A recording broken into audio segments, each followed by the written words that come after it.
Question है, a student measured the diameter of A small steel ball using A screw gauge of least count 0.001 centimetre. The main scale reading is 5 mm and 0 of circular scale division coincide with 25 divisions above the reference level. The screw gauge has zero error of minus 0.004 centimeter. The correct diameter of the ball is. देखो एक ball है, उसका diameter major किया जा रहा है और उस जिस स्क्रू गेज से मेजर किया जा रहा है उसका लीस्ट काउंट है 0.001 सेंटीमीटर.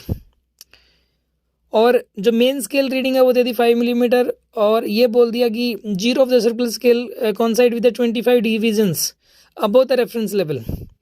रेफरेंस लेवल से 25 डिवीजन ऊपर हैं सर्कुलर के अंदर जब मेजरमेंट की जा रही है तब.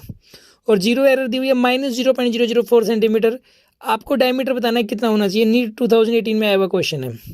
ओके, करते हैं इस वाले क्वेश्चन को सॉल्व. अगर आप फिज़िक्स की क्लासेस करना चाहते हैं तो उसके लिए आप हमसे कांटेक्ट कर सकते हैं इस वाले नंबर पर 7404222228.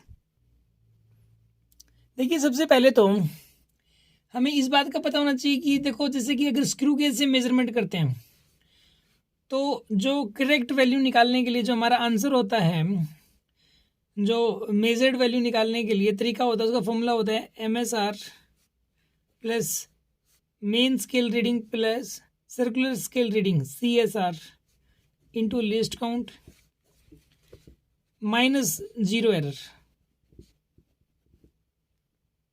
ये फॉर्मूला होता है. बस ये ऑब्जर्व वैल्यू ये वाली होती है, ये ऑब्जर्व वैल्यू होती है, ये फॉर्मूला होता है. बस यहाँ पर ये फॉर्मूला लगाना और कुछ भी नहीं करना आपको.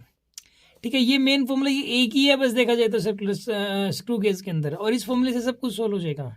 बॉल को पहले स्क्रू गेज के अंदर फिट किया, स्टील बॉल को, और फिट करने के बाद ये देख लिया मेन स्केल रीडिंग कैसे देख, मतलब ये पता होना चाहिए कैसे देखते हैं वैसे तो, बट इसमें दे ही रखी है. जब मेन स्केल रीडिंग दे रखी है, सर्कुलर स्केल रीडिंग भी दे रखी है, लिस्ट काउंट भी दे रखा है और जीरो एरर भी दे रखी है. बस सारे पुट करने हैं. देखो, मेन स्केल रीडिंग दे रखी है इसमें 5 मिलीमीटर. इसको ना सब सेंटीमीटर में चलने दो क्योंकि ऑप्शंस में जो आंसर्स हैं ना, चारों ऑप्शन सेंटीमीटर में हैं. तो ये 5 mm है. 5 mm को सेंटीमीटर में कन्वर्ट करने के लिए आप लिखोगे 0.5 centimetre, right. Plus circular scale reading है यहाँ पे 25, क्योंकि जितनी डिवीजन ऊपर होती है ना रेफरेंस लेवल से वही सर्कुलर स्केल रीडिंग होती है. और लिस्ट काउंट है यहाँ पर, लिस्ट काउंट दिया हुआ है आपको 0.001 सेंटीमीटर. चलो ये सेंटीमीटर में दे रखा है, गुड. फिर माइनस में या माइनस लगता है. और zero error by the way negative में दी है माइनस 0.04004 सेंटीमीटर. ठीक है, अब सब कुछ सेंटीमीटर में लिख लिया. इसको सोल्व करना है. 0.5 प्लस ये आएगा 0.025, ये माइनस माइनस प्लस हो जाएगा, प्लस में 0.004. ठीक है, आप इनको ऐड कर दो यार. 0.5 और यहाँ पे 0.025 करोगे आप, फिर करोगे 0.004 करोगे आप. सोल्व कर लो इसको. 925.0, ये आंसर आएगा 0.529 centimetre. This is the final answer.